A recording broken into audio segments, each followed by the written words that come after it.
প্রকাশ্য দিবালোকে এক ব্যক্তির কাছ থেকে 1,80,000 টাকা হাতিয়ে নিল দুষ্কৃতীরা। কেপমারির এই ঘটনা ঘটেছে দুর্গাপুরের বেনাচিতিতে।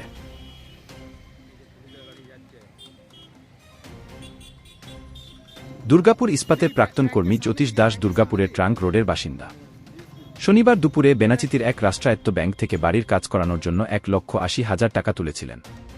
টাকা তুলে থলিতে নিয়ে বেরোনোর সময় এক ব্যক্তি তাকে বলে যে আপনার কিছু টাকা রাস্তায় পড়ে গেছে।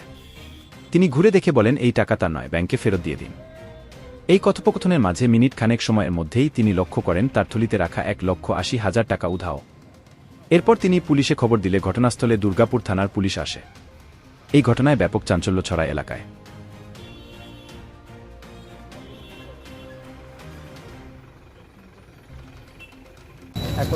আপনি কোথায় নিয়ে যাচ্ছিলেন? কোয়ার্টারে নিয়ে যাচ্ছিলাম। ব্যাংক থেকে তুলে তারপরে কি হলো? আমার ব্যাগ থেকে আমাকে বললো টাকা পড়ে গেছে আপনার। তাই আমি এরকম তাকিয়ে দেখছি, বললাম যে আমার টাকা নয় এটা। তাই একটা মোটরসাইকেল দাঁড়িয়েছিল, ওকে বললাম দেখো তোমার টাকা। এদিকে তাকিয়ে এর ভিতরে ও আমার ব্যাগ থেকে মনে হয় তুলে নিয়েছে। তাই আমি বললাম টাকাটা তুলে ব্যাংকে জমা দিয়ে দাও। তো বললো আপনি দিয়ে আসুন। আমি বললাম না, তুমি দিয়ে দাও। এই বলে আমি ব্যাগটা নিতে গিয়েছি, তখন দেখছি ব্যাগটা হালকা লাগছে আর এরকম একদম হয়ে গেছে। আমি তাকিয়ে দেখছি আমার টাকাটা নেই।